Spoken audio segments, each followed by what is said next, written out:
This program is brought to you by Emory University. Welcome, everyone. Can you hear me? No. No. Can you hear me now? All right. So welcome, everybody. We have a few seats kind of sprinkled amongst people. If you have a seat next to you, could you raise your hand? So people, if they want to get up closer to the front, you're welcome to come on in. But we're going to go ahead and begin our program. So wonderful to see all of you. Oh, that's where I'm sitting, sorry. I would give you that one, but I don't want to stand the whole time. Welcome. I'm Donna Yarbrough, Director of the Center for Women at Emory. And you are so lucky to be here for Entering the World Through Language, a Women's History Month series featuring Rita Dove. This is the last event of our series, and it's going to be amazing, I guarantee you. This event and the whole series would not be possible without our sponsors, so please let me take a few minutes to talk about them. The Department of Women's Studies Jessica Glasser Memorial Lecture Fund is one of the sponsors of this event. The fund is in memory of Jessica Glasser, who graduated from Emory with high honors in women's studies and political science in 1996. Jessica was a very active participant in the Women's Studies program and in many organizations working for social justice. Shortly after graduation, Jessica was killed in a tragic auto accident. Thanks to generous donations from her family and their friends, this lecture fund honors Jessica's memory with events related to women's issues. The lecture is also sponsored by the Allie P. Crown Endowment on Women's Roles in Culture and Society, in recognition of retired Center for Women Director Allie Crown for her years of service, leadership, and commitment to women at Emory. So thank you, Allie, for being with us tonight.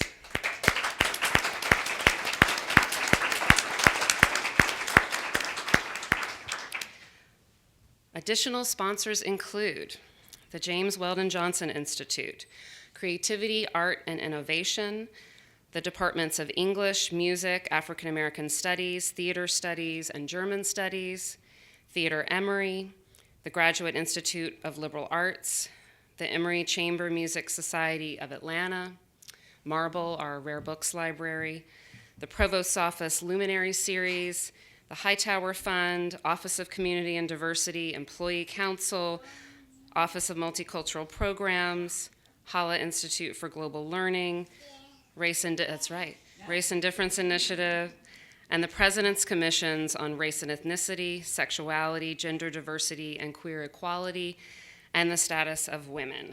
Please give our sponsors a big round of applause. So, before we begin, we'd like to remind you to please turn off your cell phones and all other devices that whir and beep. Immediately following tonight's program, please join us for a reception that'll be right outside in the living room. And also, both Professor Dove and Professor Trethewey will be available to sign your books, also in the living room. And because I know that they are both far too polite to say this, I will say it.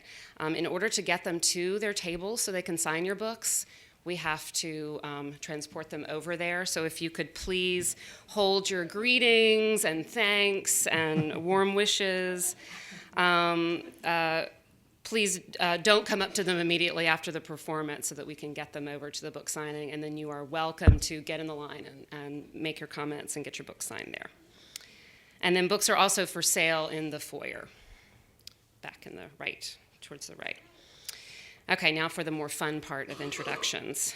I'm so thrilled to introduce this final event of the Rita Dove residency. It's been a really marvelous few days. This one is called Report from Part 3, a creativity conversation with Rita Dove and Natasha Trethewey. Tonight's conversation is moderated by Rudolph Byrd, Emory Professor of American Studies and founding director of the James Weldon Johnson Institute at Emory. And I would be remiss not to say that this whole series was a little thought or fantasy in Rudolph's mind a couple years ago, and we have been scheming ever since to make it happen. So thank you very much, Rudolph. It turned out to be a pretty brilliant idea. So you're in for a real treat.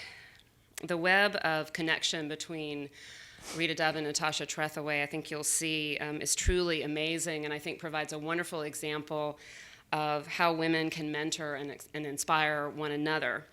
I'm sure we'll get into some of that wonderful history during the discussion, but I did want to mention that there's a story called Poetic Justice, which narrates this history in this month's issue of Women's News and Narratives, which is the Center for Women's News magazine that's online on our website, so I encourage you to check that out. It also has photos by Rita's husband, Fred. Now I'm going to briefly introduce our poets, and then I know you want to hear from them. My treasured friend, colleague, and fellow Mississippian, Natasha Trethewey, is the Phillis Wheatley Distinguished Chair in Poetry at Emory. She is the recipient of numerous writing awards, which are detailed in your program, or at least some of them, including the 2007 Pulitzer Prize in Poetry for her book, Native Guard. Her most recent work is Beyond Katrina, a meditation on the Mississippi Gulf Coast. Our very special visiting guest and my fellow Wahoo, Rita Dove, is the Commonwealth Professor of English at the University of Virginia. Among her many honors, she received the Pulitzer Prize for Poetry in 1987 for her book Thomas and Beulah, and was the Poet Laureate of the United States from 1993 to 1995. Her latest volume of poetry is Sonata Melodica. So please join me in welcoming our speakers.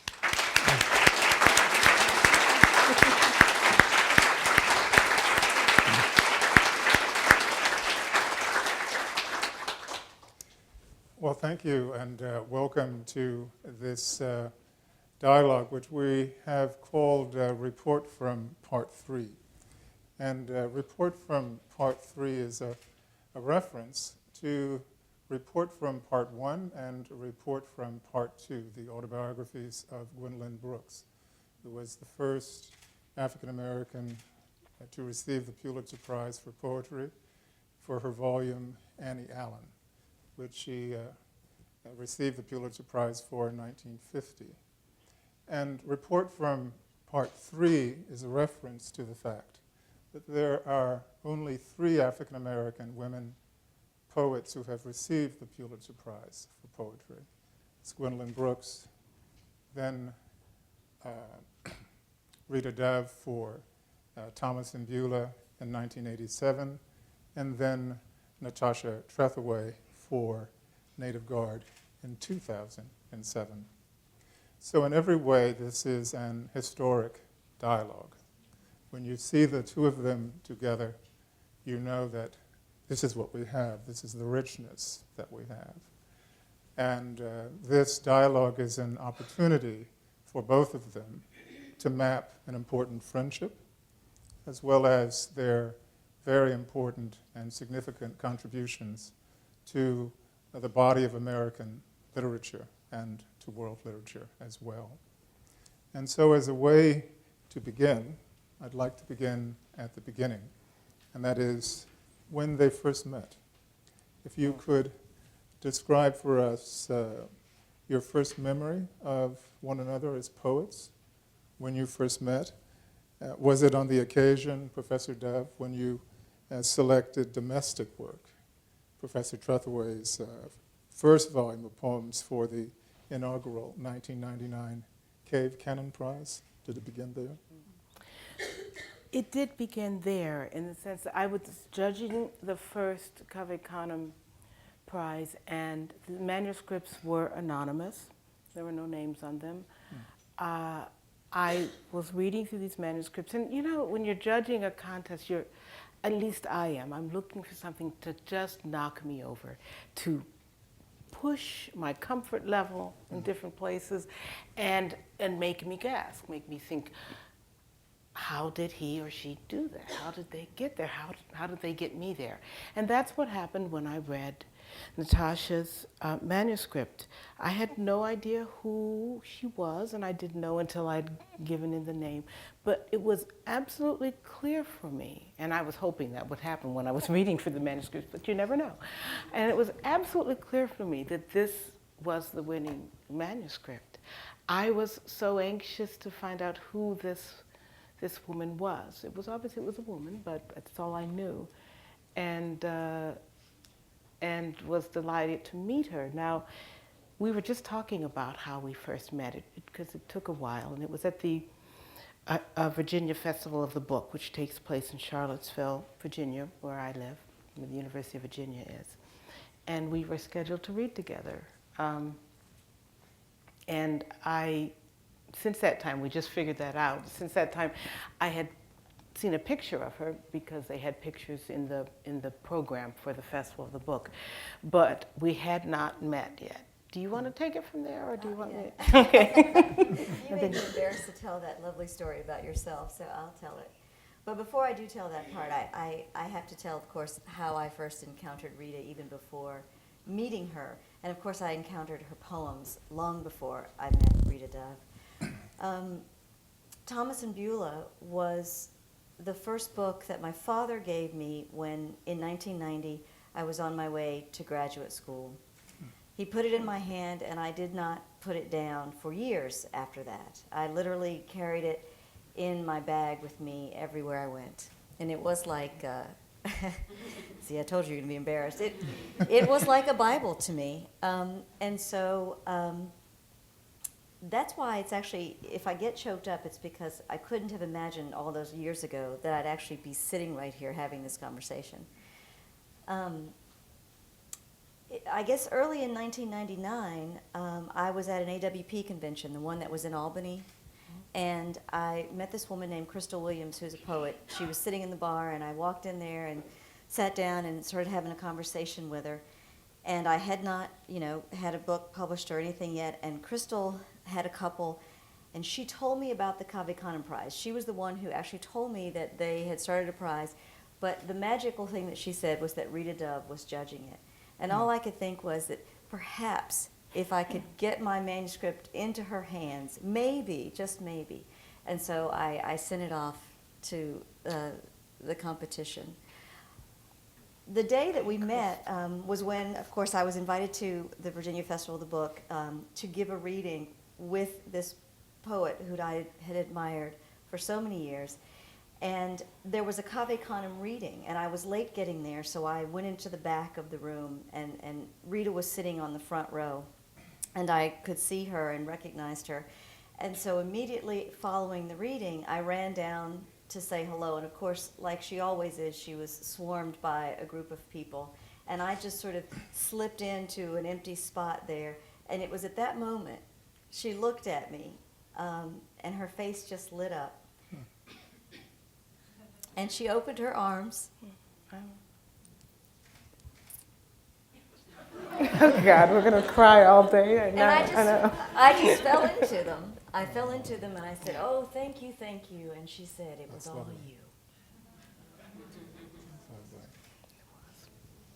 you." Anything you'd like to add? Comment on that? No, that's Well, that's how it happened. And it was all her. We're all tearing up. We're all tearing up. I can actually add something to that, and I wonder if you'll remember this. I got to spend a little time talking to Rita, perhaps if not at that moment, then the next day at our reading.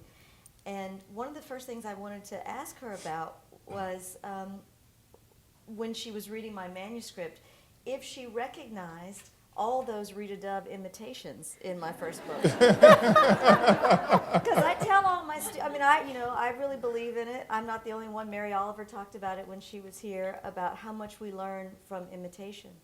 And Rita's book, I wasn't kidding when I said it was like a Bible for me. Not only did it show me that the stories of my grandmother, my maternal grandmother, could be the stuff of poetry, but it also showed me a way into it. And there were many poems of Rita's that I loved, and often in order to start a poem of mine, I would take a line from Rita's poem, and just change it ever so slightly to find my way into a poem. And I showed her all these lines, and I said, didn't you see that was just like this? Didn't you see? Well, the great thing is, fortunately, she did not see that, which means I wasn't as derivative as I thought I was. Well, you know, the thing, too, we were talking about this yesterday at the panel, that everybody steals. There is no stealing. It's just who's the best thief. And also, if you make it your own, then it isn't stealing. I mean, there are, 30 plots in the world? You know, basically probably only 2 I can think of, love and death. Now, so that means that, and I have read things which were imitations, and I kind of go, oh, you know, so that means you did something different with it. Yes, I could see, yes, you know, it's about your maternal grandmother, but your life is so different from my life, and where you grew up was so different from where I grew up and where my grandparents grew up. And so to me, that is not, it's not, you know, just imitation. You just, it's something else. You take it, make it your own. So, hey. I'll share some lines with you guys later on. You'll be the judge. All right. In report from part 2, Gwendolyn Brooks makes this observation about what she terms her book story. My own book story begins with my father's wedding gift to my mother. He gave her a bookcase, dark, dark mahogany, departmental. It is rich with desk, drawers, glass, friendly knobs, and it was filled with the Harvard classics. I shall never forget visiting it as a little girl, over and over selecting this and that dark green, gold-lettered volume for spellbound study. The Harvard classics were not the only transports. We had all of Paul Laurence Dunbar's books, from which my father read to us in the evening after dinner. We had a famous black magazine, The Crisis. We had art, too. We had volumes of art, much valued by my brother Raymond, who wanted to be a painter. And as soon as we were old enough, our mother saw to it that we had library cards to the Forestville Branch Library. The Forest Branch Library was enchantment land. I was allowed to check out 4 or 5 books at a time. In a few days, I'd bring them back and take out more. Could you share with us your particular book story? And is there any aspect of Brooks's book story that resonates with your own in Ohio and Mississippi, respectively? The bookshelf at my parents' home, there were 2 that were important. One of them was the bookshelf that had everything in it, you know, everything. And my father is a retired chemist, so there were science books and chemistry books, but there was also the complete Shakespeare, and that was a very important book. It was huge. And I wanted to read the biggest book, so that was the one I started with. There was also the treasury of best loved poems was there.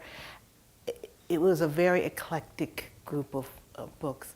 The other bookshelf was the great books of the Western world that,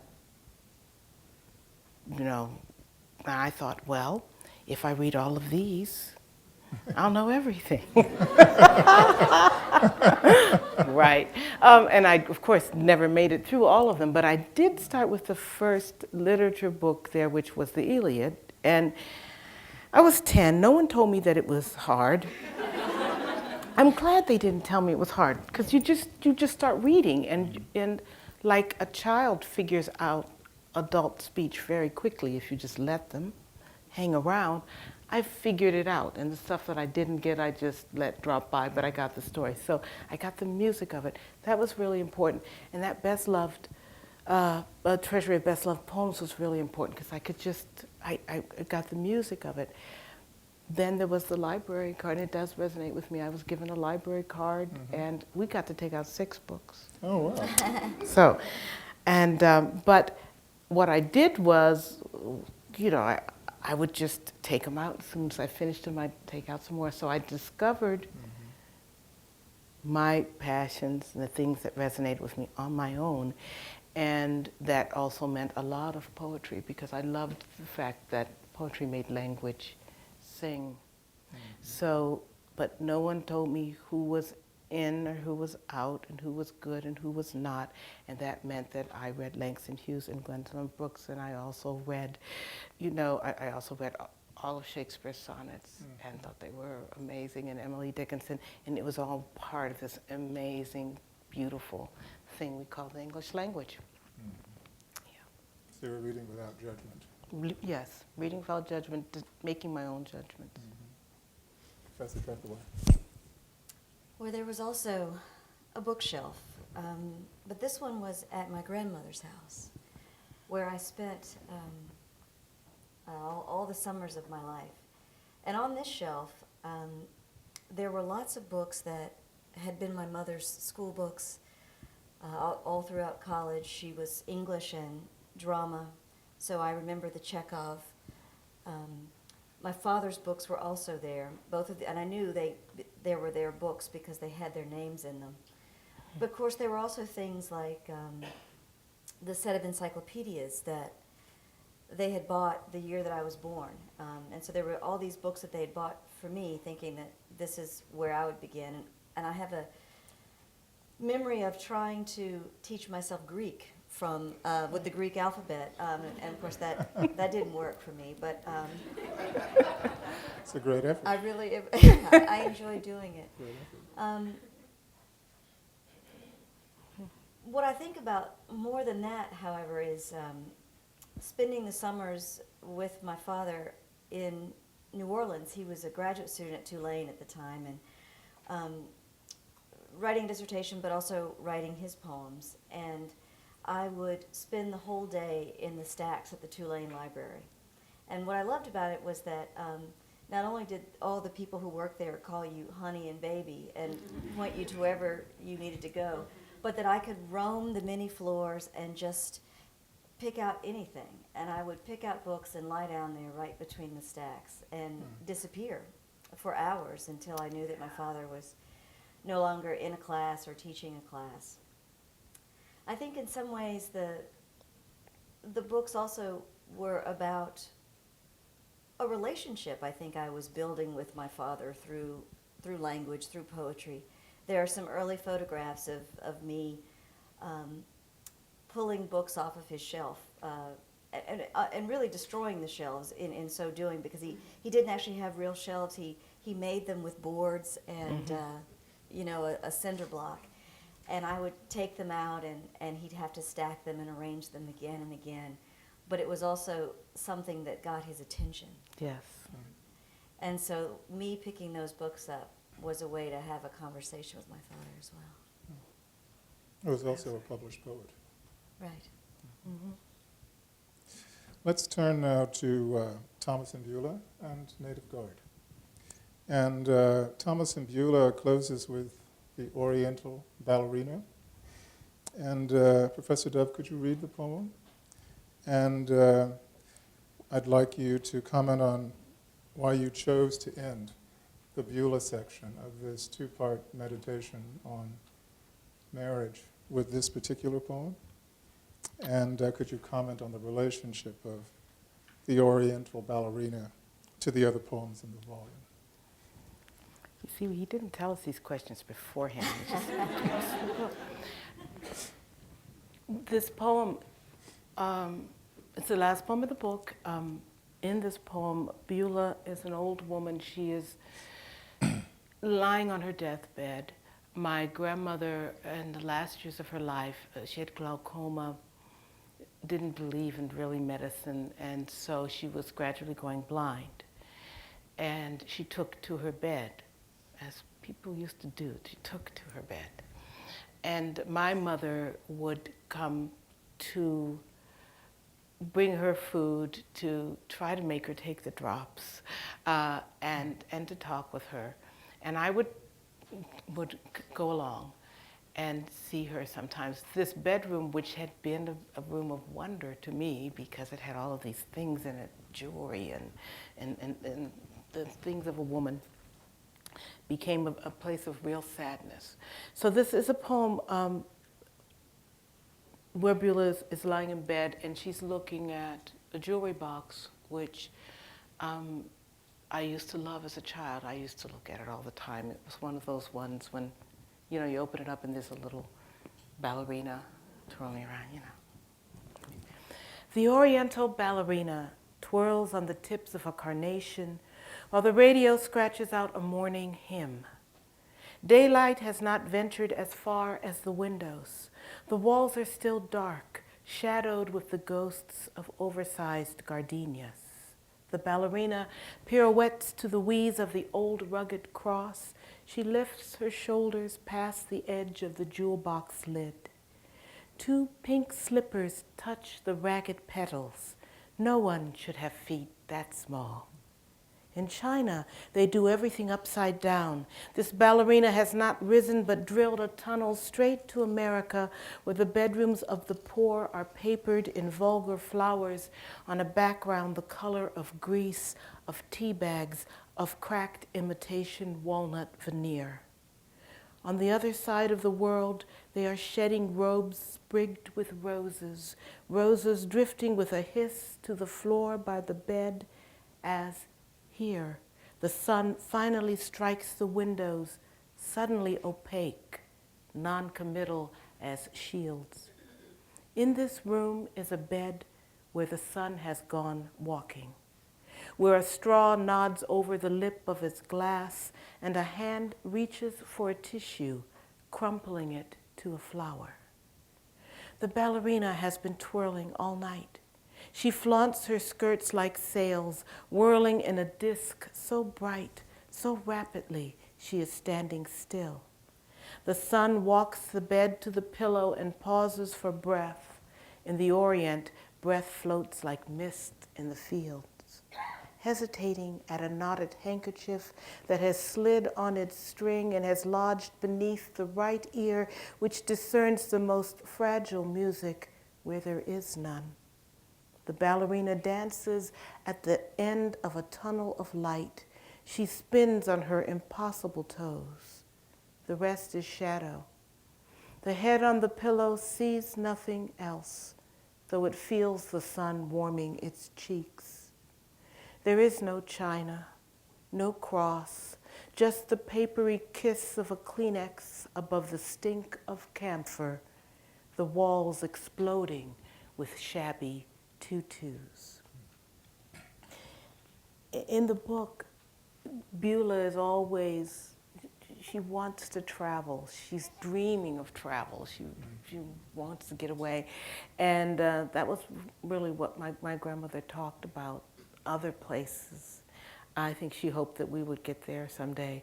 And so it was really important to end the book not just with the biological facts, the facts that she was going to die, that she was going blind, but that in the reverie of this woman, in this room papered with those, those that old wallpaper, that still she could fantasize about the other side of the world, what they were doing there. Thank you. You're welcome. Professor Trethewey, in Native Guard, which is a meditation on the Civil War, and also on domestic violence as well, you end with the poem South. Could you read the poem for us? And then also tell us why you made the choice of ending Native Guard with that particular poem, and could you comment on the relationship of South to the other poems in the volume?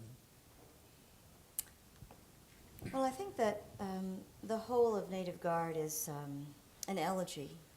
Elegies for my mother, elegies for those forgotten black soldiers who manned the fort off the coast of my hometown, elegies for my own relationship to my South.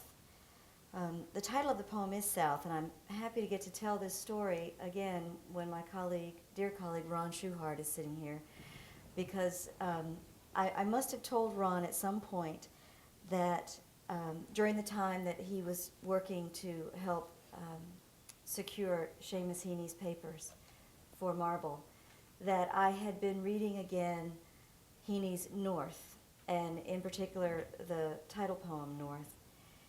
And I was really moved by a part of the poem that seemed to suggest to me the moment that Heaney felt a calling, perhaps from the sound of the ocean, to deal with this particular history that he'd been given.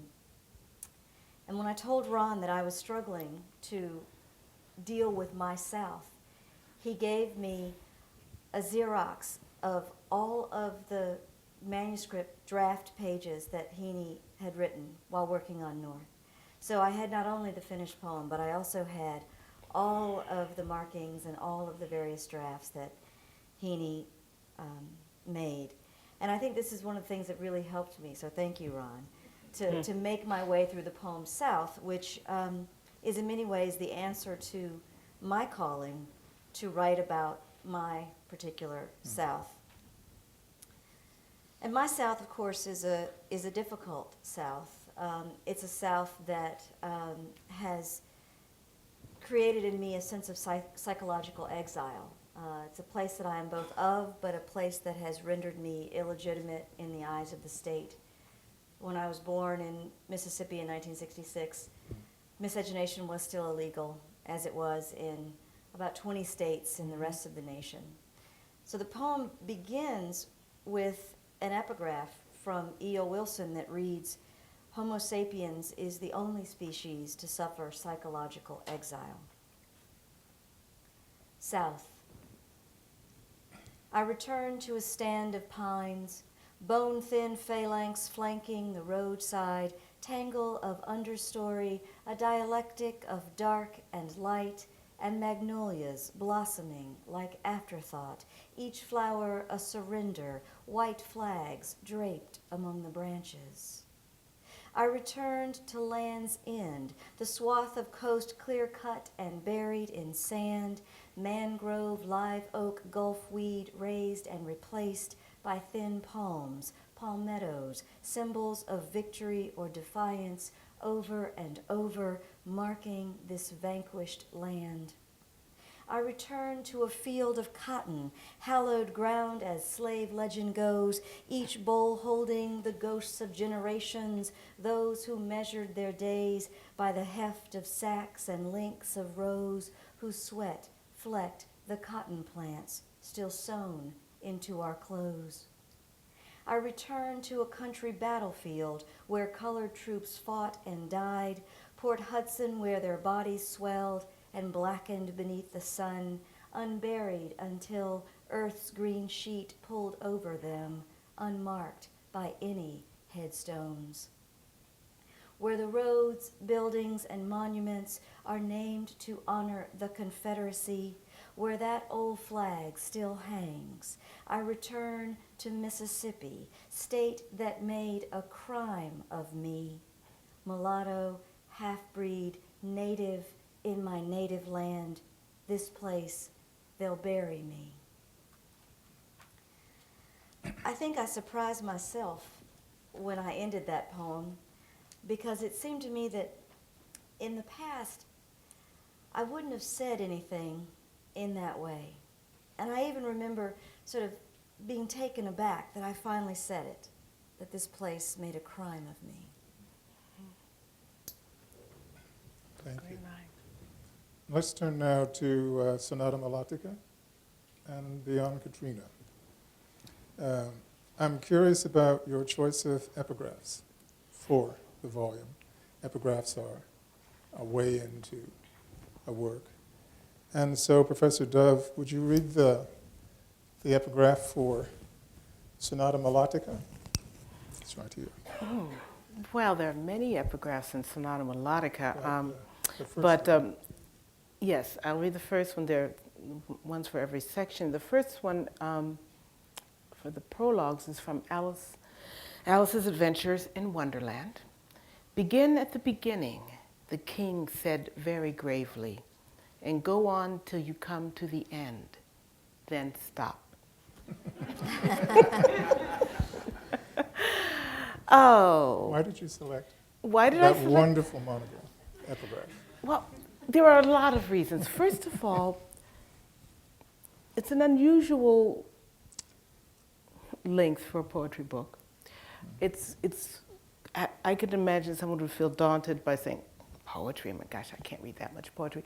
And I wanted, and also we tend to take ourselves so seriously, we should, but you can really drown under that seriousness. So I wanted to catch people off guard a bit by having something amusing as an epigraph.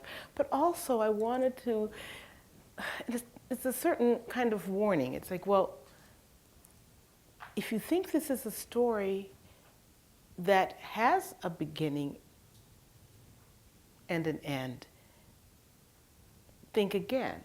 I mean, you begin at the beginning, you stop when you reach the end. But who's to say where that end is? Mm-hmm. Who's to say where it's going to stop? So by having that epigraph, I was kind of warning you that, in a way, this story began long before that little boy was born of the Polish mother and the African prince, and it is still going on today through our, biracial president and beyond. So it really doesn't have an end. Okay. Professor Trethewey, you begin your new book, Beyond Katrina, with an epigraph from Flannery O'Connor, which is repeated throughout the volume at key moments. Would you read? Oh, great. Would you read the epigraph and then provide us with some sense of why you chose to set the stage with O'Connor's words? Yeah, actually, this is the only epigraph that I have in this book, but as Professor Byrd said, I pull lines of it out throughout the book and use them again and again. And now that I've had to say this, what I don't recall is which story it's from. Perhaps some of you hearing it will remember. Where you came from is gone. Where you thought you were going to never was there. And where you are is no good unless you can get away from it. So good. I had been thinking about those words actually when I was writing Native Guard, because I've been thinking about the impossibility of returning home. And of course, as the epigraph suggests, not because home is changed, but because we change when we go away from a place, and it makes it impossible to go back.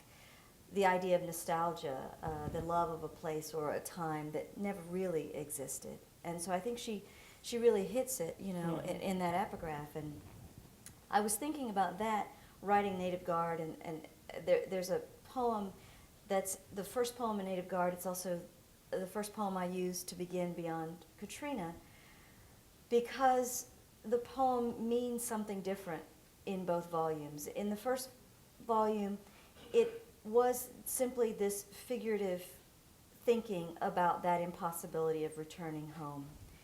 And I turned in that book to my publisher in March of 2005, and by August 29th of 2005, this poem that had been a figurative meditation had become quite literal, as my hometown, the Mississippi Gulf Coast, was destroyed.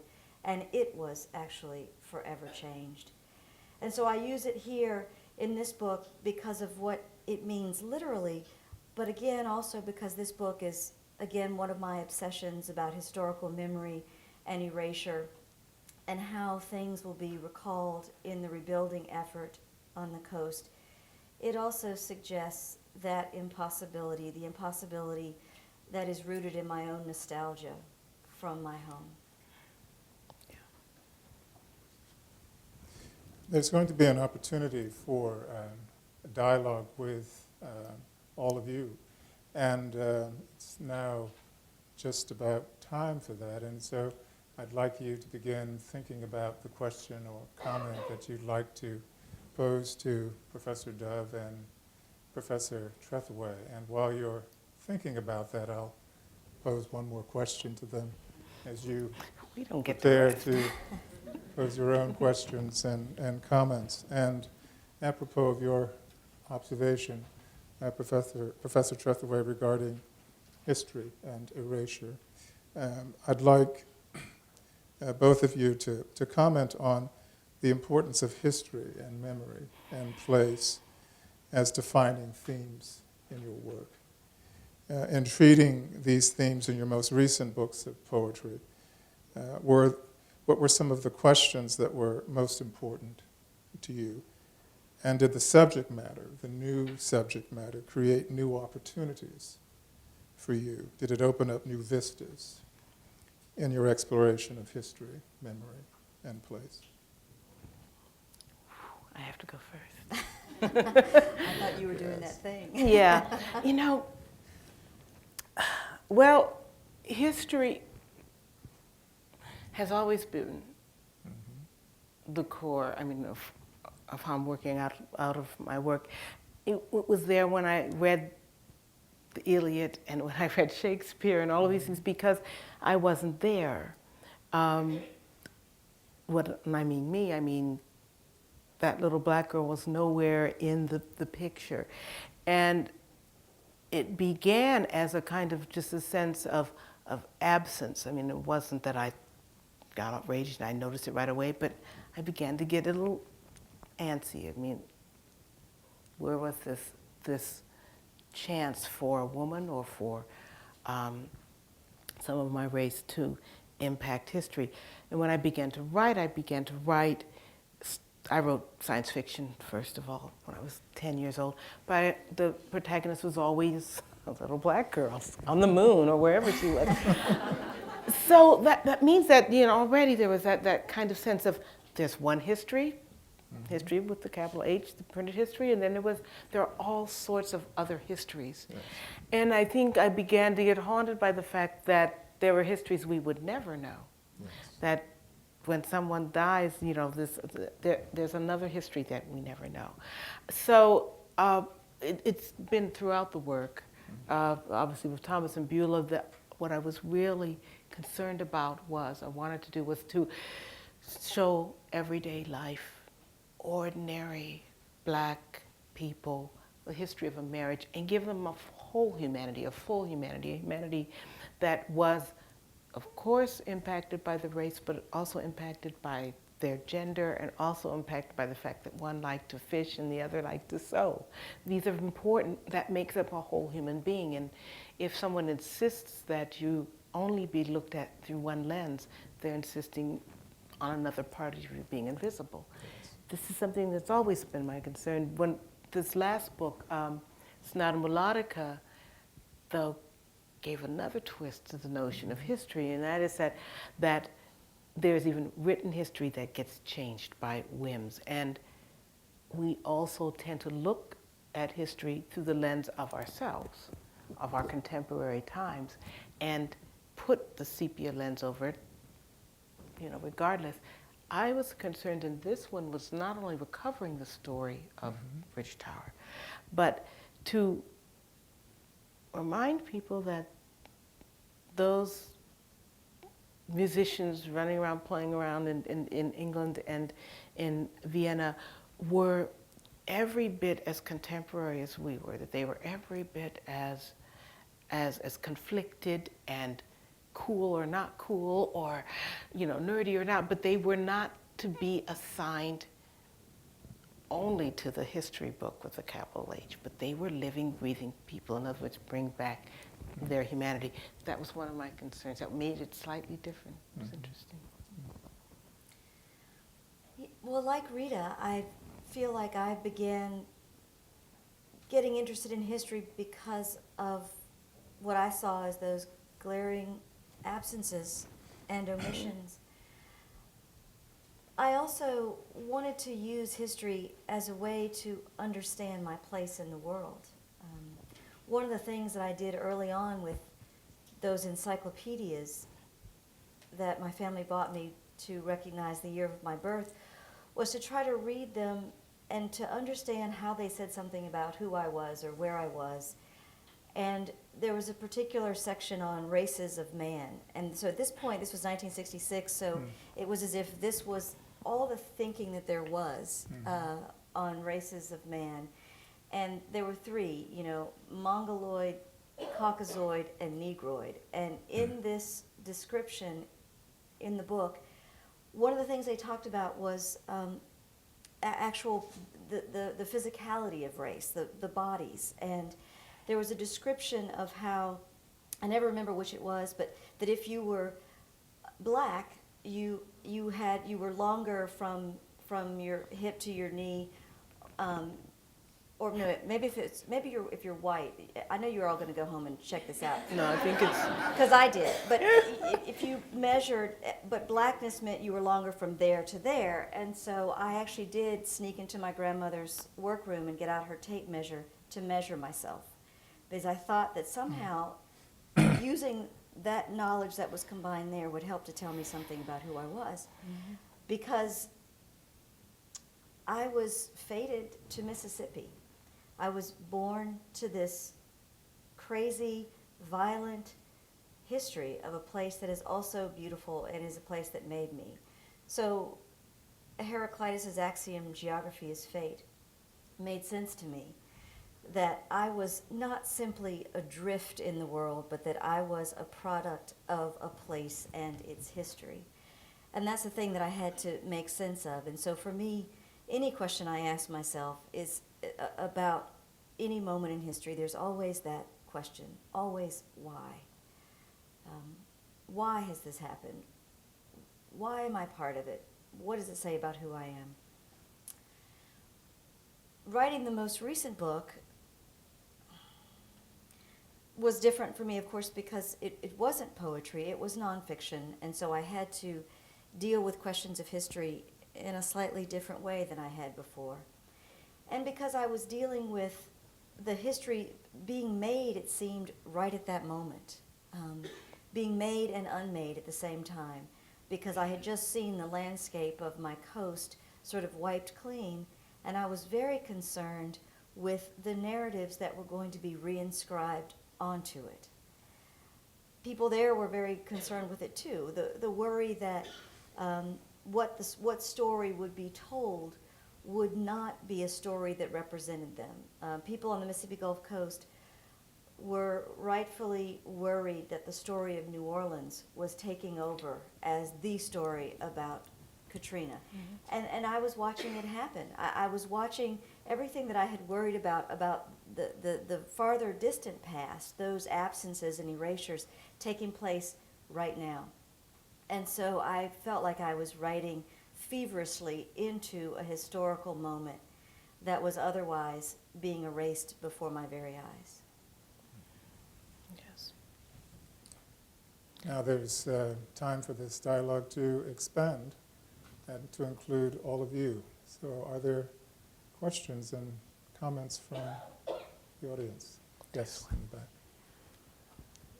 Thank you. And you get to stand, please, and speak into the microphone. Can you hear me? Is it on? It's not on. It's not on. I'm a teacher too, so I'm used to projecting. Go for it. Can you hear me now? No? Just project. It's not working. Project. Oh, there we go. I hear it now. How's that? Yes. All right. Okay. I'm familiar with the work of both of you wonderful poets, and I would like to hear a little bit of the role of myth in your writing. I know that you both call on myth. It was interesting to hear Professor Dove talk about the Iliad. I certainly encourage my students to become familiar with mythology and fairy tales and how they can enhance our own poetry. So if you could just address that issue. I'm sure you both have some interesting things to say. Thank you. Myths are stories that have been made to make sense of the world and ourselves. And they're highly ritualized constructs, I think, that allow us to hang on them like caps on a hook. All of our fears and things that don't quite make sense. And so that's why I think I was always really fascinated with them. They're so useful for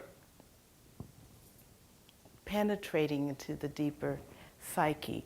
For instance, one of my books is called Mother Love, and it deals with the Demeter and Persephone myth. And I entered into the book knowing the story, knowing the myth, and going into it deeper. But there were things about it that always bothered me. You know, like, why did she eat if she wanted to go back? And by going into the myth deeper, I suddenly realized that it was not merely a story about kidnapping. It was also a story about growing up. It was a story about moving away from your mother and your family and eating because you really do want to get away, but not knowing quite what you're getting into. All of that stuff would not have been possible, I think, for me in terms of self-discovery. And every poem is a self-discovery in some way, I think. If I had not had the crutch, you could almost say, or the framework of that myth to kind of work through it. So I find that, and there are all sorts of myths. It's not just the Greek myths or the Roman myths, but there's a myth of the encyclopedias. This is another myth. I used to collect encyclopedias, old encyclopedias, and I would collect them so that I could see what they said about Negroes, or how it would, in what year, and it's fascinating how the myths shifts. So they're all coded ways for us to address all that squirrely stuff, I think. You know, I was just thinking that some of the Greek myths are the earliest stories I actually know, because my father would tell me those myths as bedtime stories. And I think it was always a cautionary tale. It was always the way that my father was trying to say, listen to me, you know, I'm your father. And so the ones that I remember the most, he always told the story of Icarus. And of course, you know why he would tell me that, because you got to listen to your father. He also told me the myth of Narcissus, and you know, warned me about, you know, falling in love with my own face in the mirror.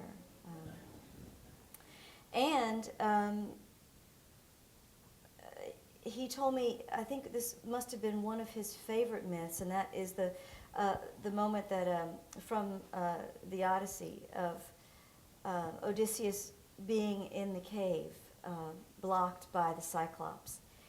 And I know that my father must have loved it because of Odysseus's cleverness. I remember the relish that he would have in telling the part about when Odysseus kept answering no one. So that the Cyclops was saying, you know, when he was asked who had injured him, he would say, no one has injured me, because this is the name he had.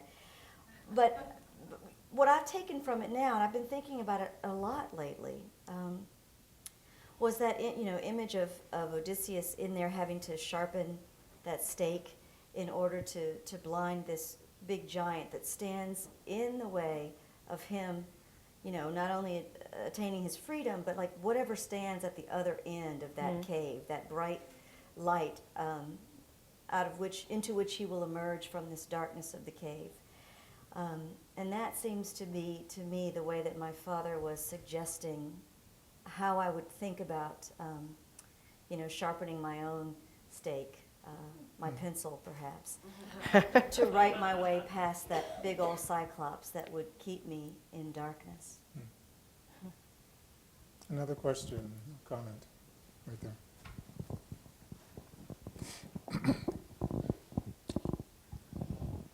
Thank you, Professor Trethewey and Professor Dove, for your moving and enlightening words today. I'm a senior here at Emory University, and a writer myself. Both of you have written very much within the genre of poetry. I'm wondering if there was ever a time when you wrote very much in another genre, or thought about perhaps attempting to delve more within a different genre, and how you dealt with that. Well, I think that I really think that the separation of the genres is sort of like the separation of church and state. I mean, it's silly. It's silly. It's silly to separate them. I think that writing is writing, language is language. It's just different timbres and different weights. I've written short stories. I've published a book of short stories, and I've written a novel. It's the novel in language. I learned something different about the way you stretch perception in a novel, how you build the world of a novel, and how you move through it, but the thing that I think informs me the most. I love poetry. I really am biased. I think it is the greatest of the literary arts, and it's only because it's the most rigorous and because it gets down to the bones of the language. That's where I like to be. But I also know that there are certain topics and things which just beg to be written in a different form and can only come to fruition in that way. I had a play produced, and that was, for me, I knew it was going to be a play before I began it. When I had the idea, I thought, I don't know how to write a play. And I wrote the first draft, put it away. My husband kept pulling it out of the drawer every 2 years and saying, are you going to do something with this thing? And it's to me the closest to poetry, because there's so much you have to do without. It sounds odd, but you think people are talking all the time in plays, but they're concealing all the time in plays because they're talking. Whereas in a poem, you're right in there, there's so much you can't say. I don't know, they're very similar. And I found that I learned so much about speech and what we don't say when we talk. And I learned so much about silence by doing this play where people were talking all the time. Derek Walcott helped me a lot on the play because he first of all, he encouraged me to finish it. Then he also told me at one point, he did a staged reading of the play at the 92nd Street Y. They wanted it cut down to an hour and a half. At that point, it was 3 hours long. He said, don't whimper, just cut it down. He was right. He said, just cut it, it's good for you, he said. That's how and he was right. It was good for me. It was good for me to cut it down like that. And he said, you can always plump it back up. And he also, I said, well, how do you get the innermost thoughts out? People, and he said, they're arias. Think of them as arias. The soliloquies, they're arias. So he went to another medium yet to explain it. And we've been talking about collaboration all weekend long, but that helped me. So, but in the end, I always come back to my first love, poetry. It has everything. Mm-hmm. How do you... I actually was in love with story. So I was in love with narrative, I suppose. And I might have just been temporarily misguided, but when I first went off to graduate school, imagining that I was on my way to becoming a writer, I wanted to write short stories. And I got into a graduate program to write fiction. And within a month or so, realized that was completely wrong for me. And that, like Rita, I was drawn to poetry for a different reason. And when I realized that a poem could also have its story, it's funny that I didn't quite see it like that at the time, then I turned my attention toward that. I don't know that, and like Rita said, she's published in all those genres. I've not published any fiction or a play, but I can see myself continuing to write prose. And I think it is because of the thing that you just said, that some things need a different treatment. Mm-hmm. Still, though, in writing Beyond Katrina, I couldn't completely leave poetry alone. I still needed it to tell the parts of the thing that couldn't be told simply in prose. Mm-hmm. And so I return to it again and again, and see myself as a poet, though someone who needs to explore certain things in prose occasionally. We have time for one more comment. Only one more. Oh, dear. I'm sorry. I'm glad I don't have to choose. Just another question about crossing genres, but this time in a slightly different direction. It was fascinating to hear both of you talk about history and how you've used it. And I actually am a historian and a poet, so I see a lot of crossover between them. But I wonder if you see your work as a form of historical writing, or if you see it being in conversation with historical writing, or arguing with it, or challenging it, or just having some kind of larger conversation with it. I certainly see my work as having a conversation with historical writing. And I guess it would all depend on how you would define historical writing. To me, history is composed of story, and it is composed of narrative. And so if you're talking about, well, for me, obviously, it is a historical writing of some sort. It's not necessarily the scholarly type of historical writing. The last book that I did, Sonata Mulatica, had a lot of research, and I found myself having to do historical scholarly research, something that I swore I was never do, but I had to find out. The question became, how do you translate that, or does it become transformed or transmogrified into something else? And I discovered there's quite a difference between what the facts and what I discovered, and how I'm going to render that into this other version of narrative. Which is something that historians do also. That's true.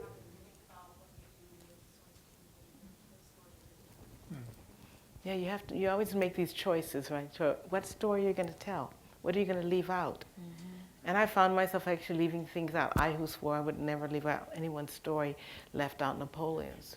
I thought it had been told enough, but it's because you are shaping a version of a life or lives. Always, Always. So, several years ago, I participated in a roundtable discussion for the Journal of American History called Genres of History. And it was a fascinating discussion because I was there as the poet. There was a novelist who does my first moment of really thinking about it in this way, the kind of borrowing across the line between imaginative literature, fictions made from history, and the work that historians do, even to speculate a little bit and to fill in those spaces where the documentary evidence has slipped away. And what I decided then was that in the aggregate of those two things, we can get a fuller version of the story. That sometimes imaginative literature about history can help fill in those gaps that where we have no documentary evidence. And so I've been happy to see the ways that scholars, for example, have used poetry to understand certain periods of history. I know not only Native Guard, but also my book Belloc's Ophelia has been used in history classes. So it's a way of also understanding, and having that conversation that Rita was talking about, that engagement about what to tell, what to leave out, but how to move beyond the facts of it and to find, to use Ezra Pound's phrase, the luminous details that allow a history to come alive in a different way. Mm-hmm. And also to map a kind of emotional geography that maybe historians aren't able to go for as much in their work. Lots of historians have told me that, I don't know if you'd say this, but since you also write poems, but that they envy, the moments where it can be all speculation, where you can let all the research fall away, Yeah. and use whatever else you've gleaned and how you've made sense of the story and Right. what's not said. Yeah. Professor Dove and Professor Trethewey have agreed to close this historic dialogue with reading a poem from their luminous body of work. And so, Professor Dove, if you could introduce the poem and explain why you selected the poem for this particular occasion. Oh, well, this poem, I couldn't make up my mind. It's not this long, don't worry. But I decided on this one because it's called Reunion 2005. That's the year of a family reunion that we had. I grew up in Ohio, and my family pretty much came up from Georgia, my father's family, of one piece, part of the Great Migration. They were, came up for jobs in the north. Rubber factories were the thing in Akron, Ohio. And some went to Cleveland, some went to Akron, but the whole neighborhoods, whole towns kind of went up and settled in one place. The result of that, and my mother's family came from Washington, D.C., and the result of that, when we have reunions, everybody slips back into a Southern accent and Southern attitudes, and it's just, we brought it with us. And because of that, because I am a Midwesterner, I grew up in the Midwest, the connection is still there. It's still always there. Reunion 2005. 30 seconds into the barbecue, my Cleveland cousins have everyone speaking Southern. Broadened vowels and dropped consonants, whoops and caws.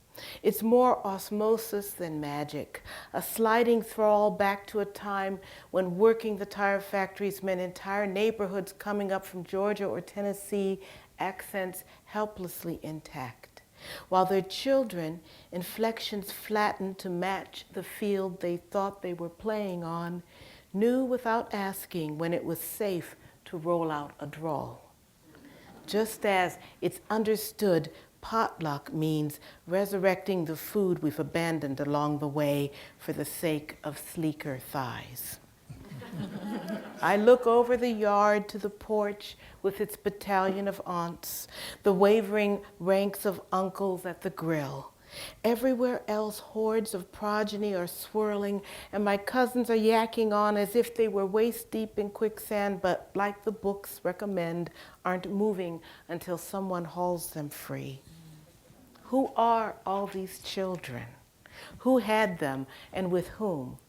Through the general coffee tones, the shamed genetics cut a creamy swath.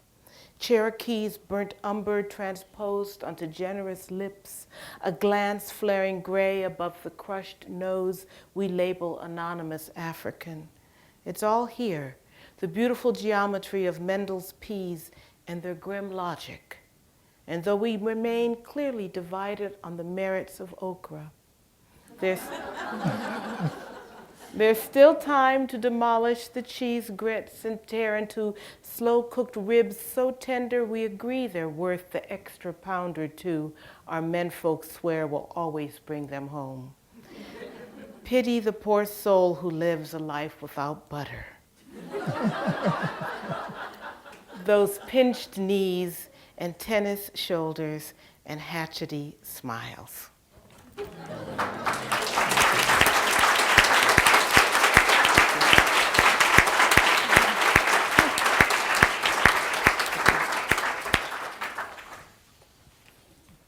Professor Trethewey.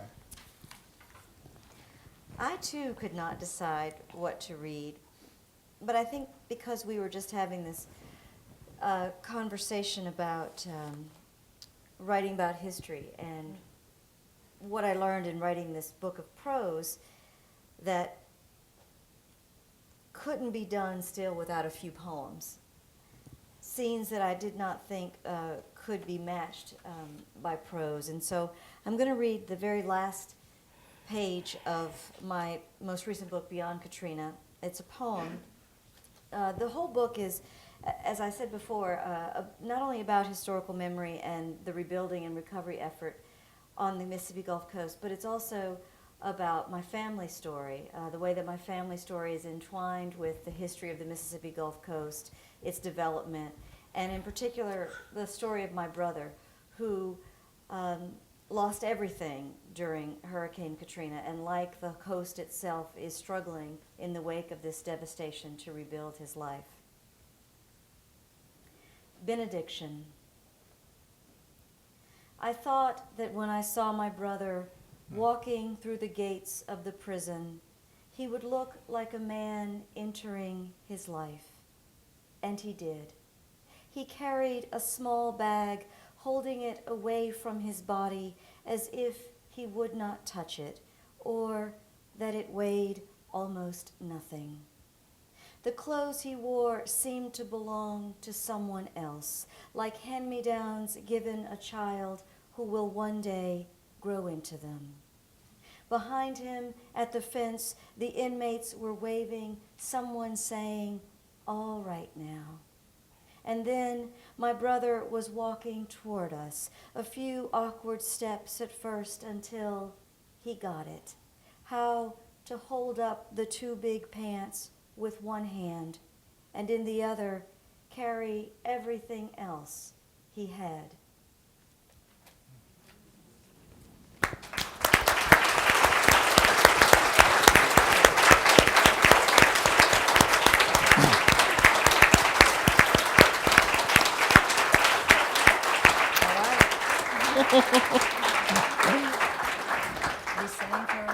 Before we turn to the book signing and to the reception, on behalf of all of the sponsors for Entering the World Through Language, I would like to thank you for the gift that you have made to all of us in this dialogue and also through your luminous body of work.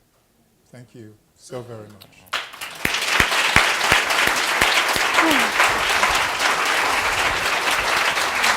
Have you ever seen this picture of me and my brother? Here.